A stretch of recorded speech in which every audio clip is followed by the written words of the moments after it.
खबरों के साथ हम आपके लिए साक्षात्कार कराने का प्रयास करेंगे। वो किस प्रकार से है। आदाब, मैं हसरुद्दीन, आप देख रहे हैं जलाल न्यूज 901 टीवी चैनल के माध्यम से कराते हैं साक्षात्कार इन बड़ी खबरों से। तो किस तरह की खबरें हैं? खबरें सूत्रों के हवाले से हैं। खबरों के अंत तक जरूर बने रहें। तो पहली खबर से हम साक्षात्कार कराने का प्रयास करेंगे। तो महाराष्ट्र से पहली खबर आ रही है। महाराष्ट्र की कौन सी बड़ी खबर है? तो जैसा कि हम आपके लिए बताने का प्रयास करते हैं, खबरों का सिलसिला शुरू करते हैं। महाराष्ट्र में तुम्हारी सीट पर प्रचार करता तो सोचो क्या होता। अजित पवार ने भतीजे की जीत का उड़ाया मजाक। तो किस तरह का मजाक रहा, तो आइए हम आपके लिए रूबरू कराते चलते हैं। साथ साथ रोहित पवार ने कहा कि अजित पवार उनके पिता समान हैं। 2019 के चुनाव में उन्होंने अजित पवार मेरी बहुत मदद की थी। वो मेरे चाचा हैं और ये मेरी जिम्मेदारी है कि मैं उनके चरण स्पर्श करूं। महाराष्ट्र विधानसभा चुनाव में जीत के बाद एनसीपी प्रमुख अजित पवार का आत्मविश्वास चरम पर है। यही वजह है कि जब उनका सामना अपने भतीजे रोहित पवार से हुआ तो उन्होंने मजाक करते हुए कहा कि अगर मैंने तुम्हारी सीट पर प्रचार किया होता तो तुम्हारा जीतना मुश्किल होता। गौरतलब है कि हालिया चुनाव में रोहित पवार मामूली अंतर से जीत दर्ज कर सके। रोहित पवार भाजपा के राम शिंदे के सामने हारते हारते बचे और सिर्फ 1.243 वोटों से ही चुनाव जीत सके। अजित पवार ने रोहित पवार की लीक चुटकी। सोमवार को रोहित पवार और शरद पवार राज्य के पहले मुख्यमंत्री वाई चबहार की पुण्यतिथि के अवसर पर उनके स्मारक पर पहुंचे और उन्हें श्रद्धांजलि अर्पित की। बाद में राज्य के डिप्टी सीएम और एनसीपी प्रमुख अजित पवार भी वाई चबहार के स्मारक उन्हें श्रद्धांजलि देने पहुंचे, जहां उनका मुकाबला रोहित पवार से हुआ। इस दौरान तो खबर के अंत तक जरूर बने। हम पूरी पड़ताल पांचों खबरों से कराएंगे, आप सभी दर्शकों के साथ साझा करेंगे वो किस तरह की जानकारी है।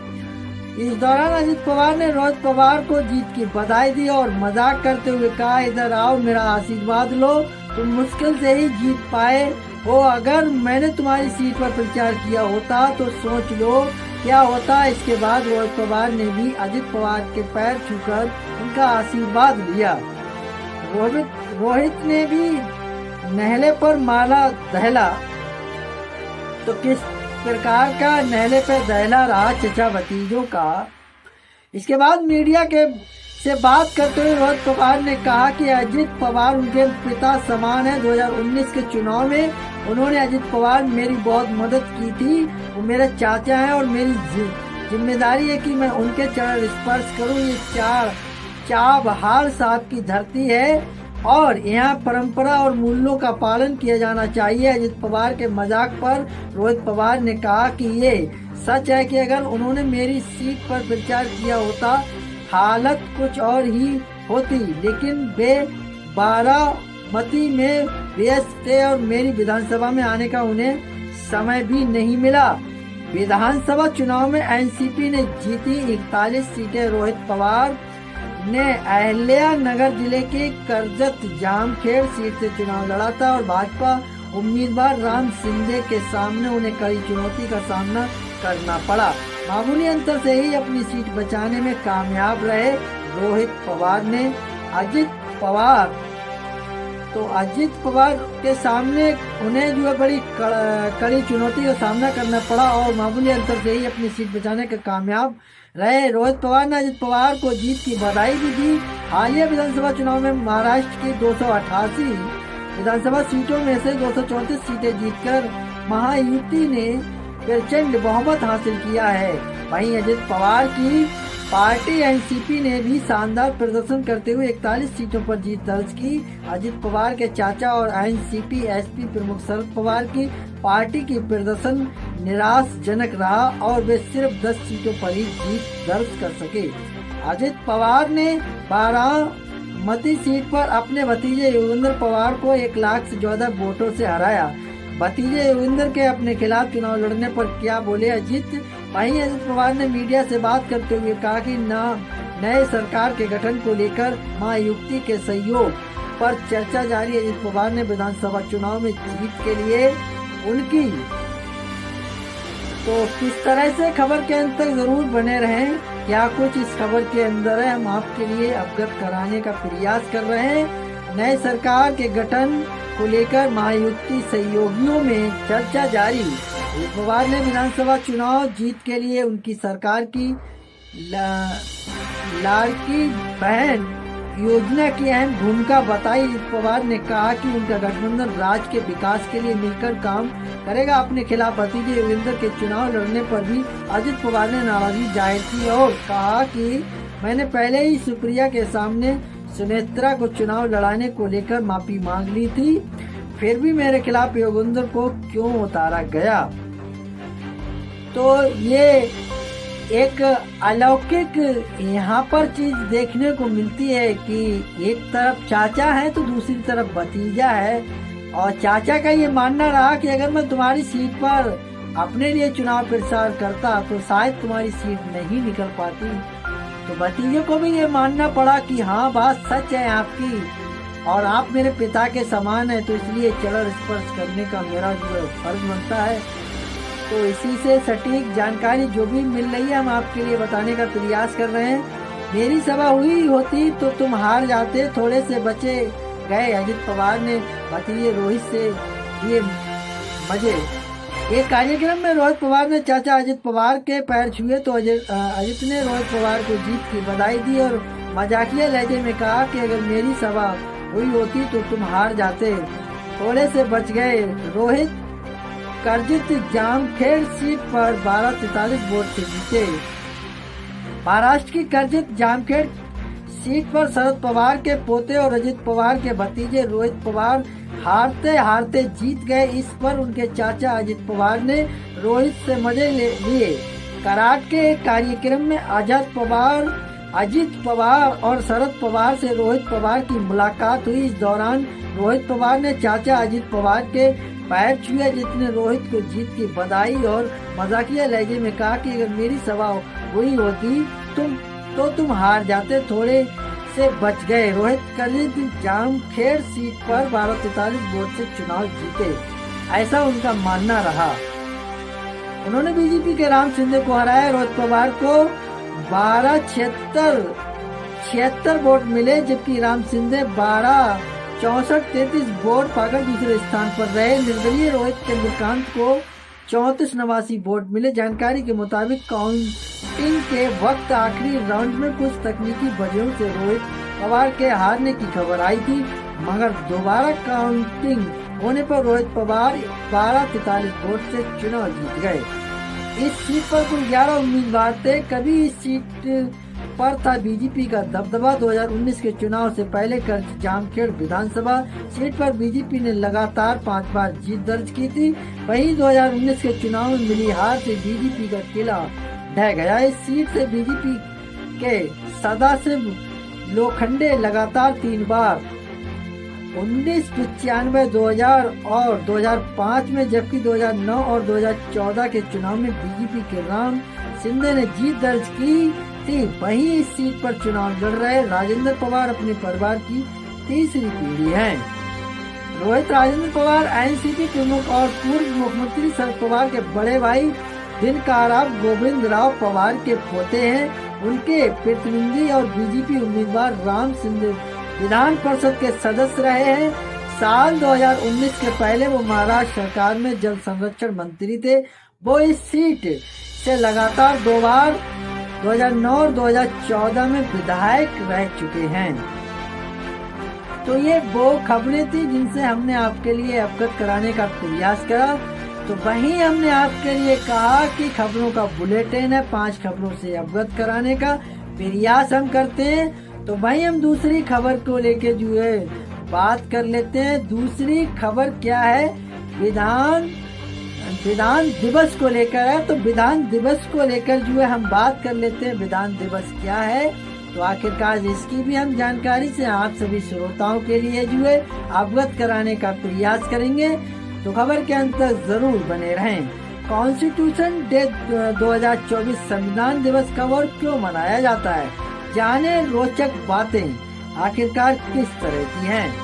कॉन्स्टिट्यूशन डे 2024 किसी लोकतांत्रिक राष्ट्र के लिए संविधान देश के नागरिकों के अधिकारों और कर्तव्यों को तय करता है, साथ ही सरकार के विभिन्न अंगों के अधिकार और कर्तव्यों को परिभाषित करता है। संविधान किसी भी देश की शासन प्रणाली और राज्य को चलाने के लिए बनाया गया एक दस्तावेज होता है।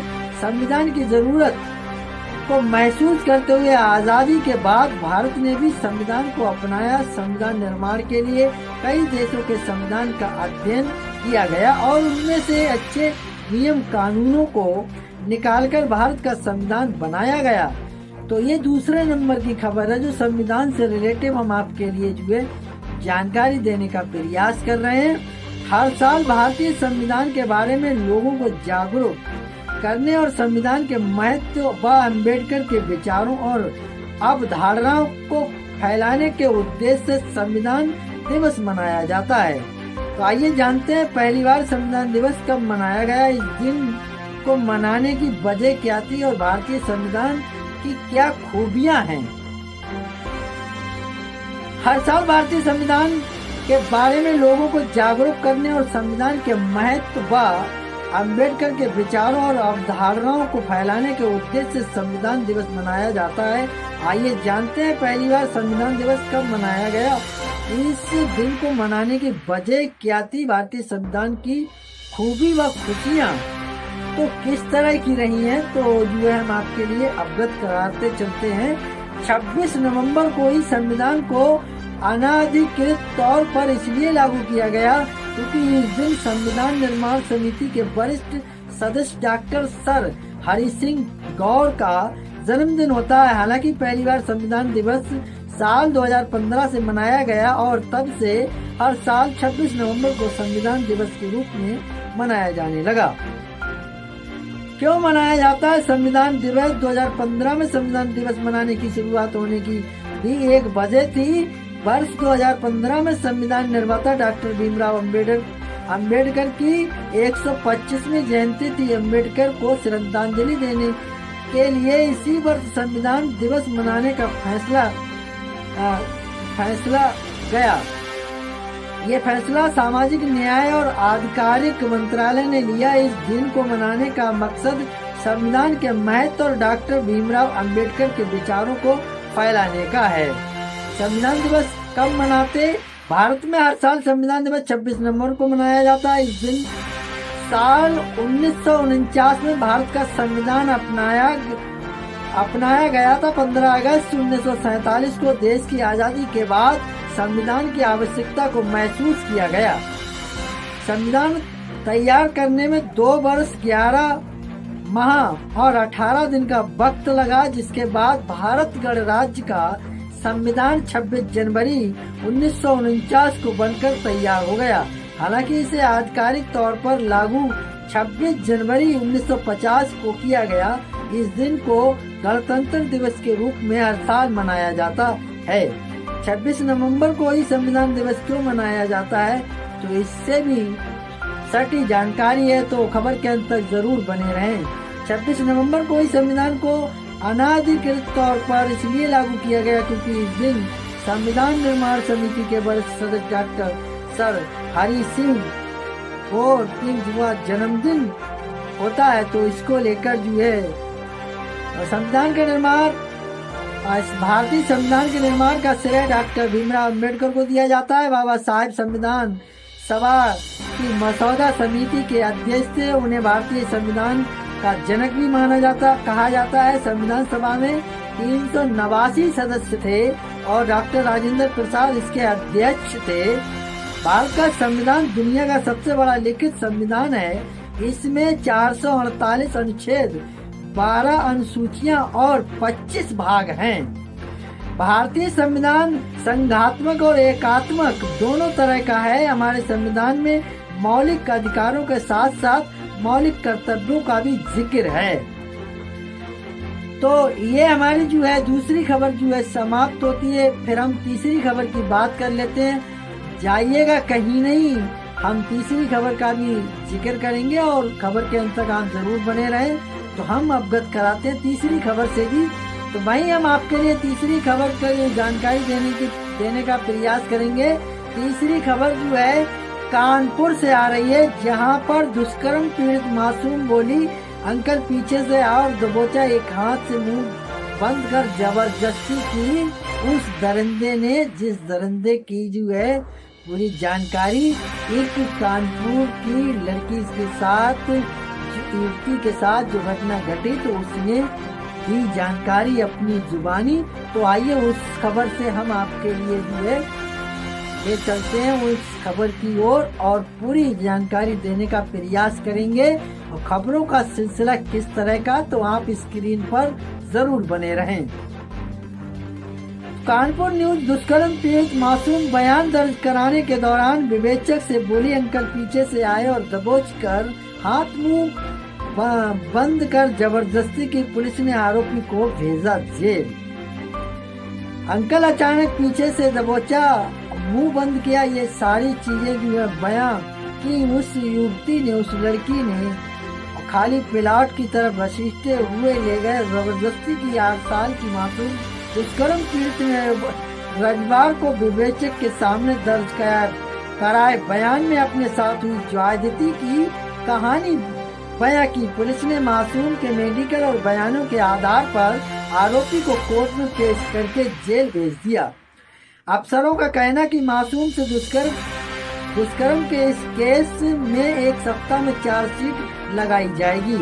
इसके बाद फास्ट ट्रैक कोर्ट में केस की सुनवाई कराकर आरोपी को जल्द से जल्द कड़ी सजा दिलाने की कोशिश की जाएगी।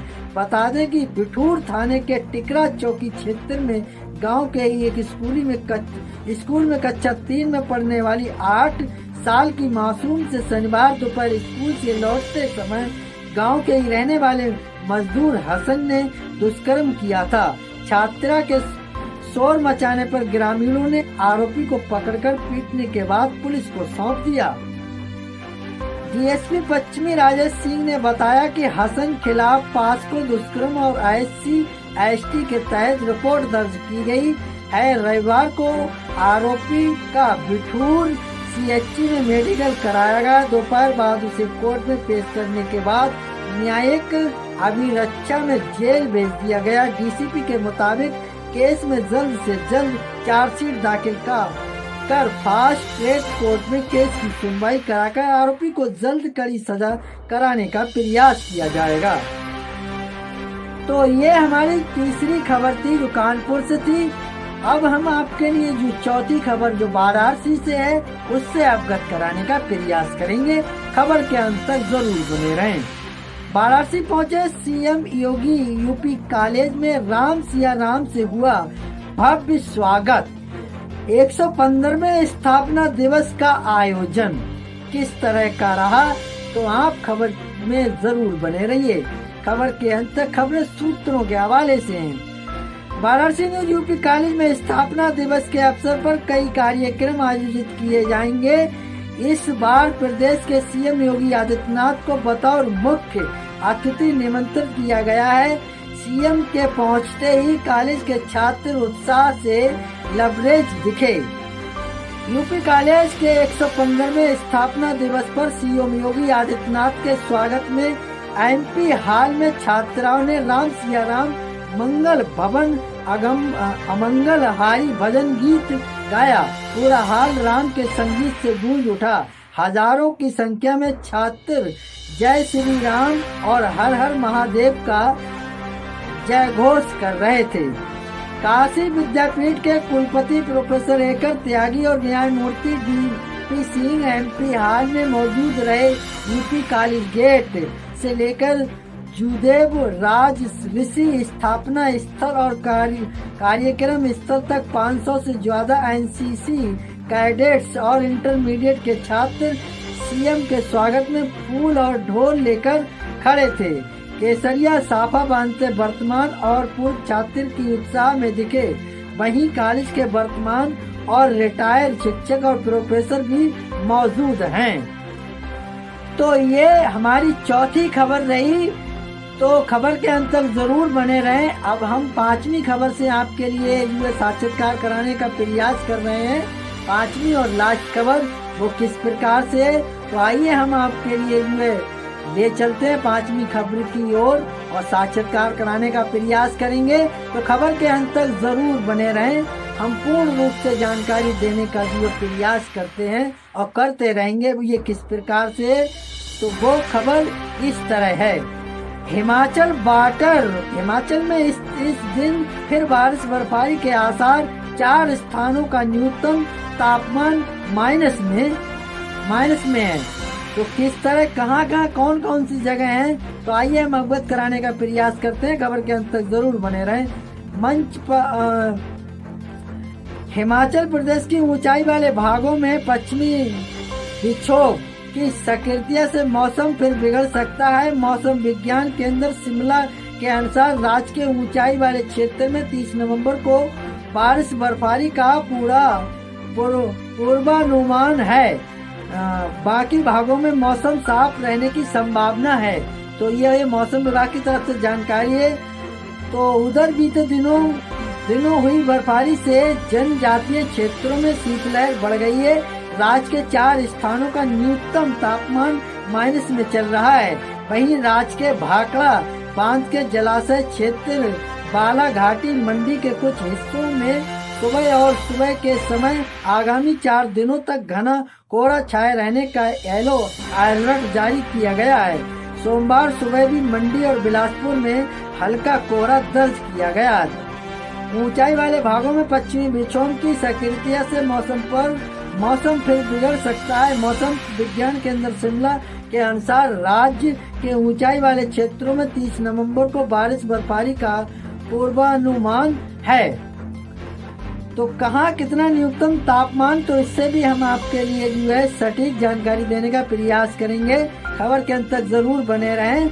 शिमला में न्यूनतम तापमान 9.0, सुंदरनगर 5.5, भूंतर 3.5, कल्पा 0.6, धर्मशाला 10.0, ऊना 6.2, नाहन 10.1, केलांग 4.2, पालपुर 7.0, सोलन 4.6, मनाली 2.9, कांगड़ा 7.2, मंडी 6.5, बिलासपुर 7.5, हमीरपुर 7.0, चंबा 6.8, डलहौजी 7.8, कुफरी 4.5, कुकुमसेरी -7.1, नारकंडा 2.6, भरमौर 4.9, रिकांगपिओ 3.3, सेऊबाग 3.0, धौला कुआं 8.2,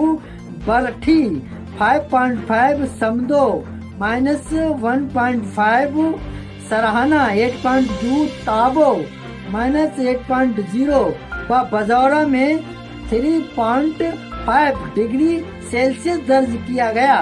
नवंबर में सामान्य से 99% कम बारिश। राज्य में नवंबर में सामान्य से 99% कम बारिश दर्ज की गई। इस अवधि के दौरान बिलासपुर, चांबा, हमीरपुर, कांगड़ा, किन्नौर, कुल्लू, मंडी, शिमला, सिरमौर, सोलन व ऊना जिले में सामान्य से 100% कम बारिश दर्ज की गई, जबकि लाहौल स्पीति जिले में सामान्य से 96% कम बारिश हुई है।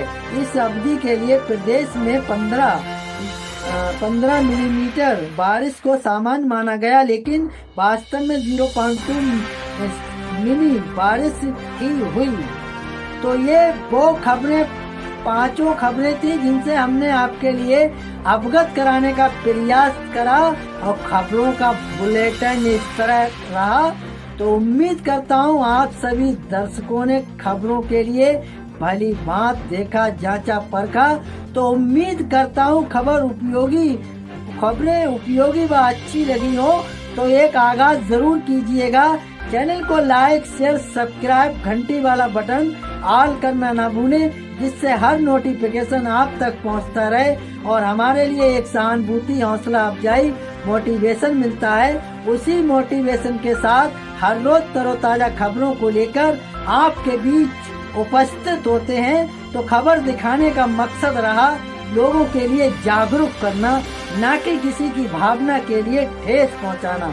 खबरों में हमारे साथ बने रहने के लिए हमारे चैनल जलाल न्यूज 901 के लिए सब्सक्राइब करें, जिससे तमाम छोटी बड़ी खबरें आसानी से मिल सके। जय हिंद।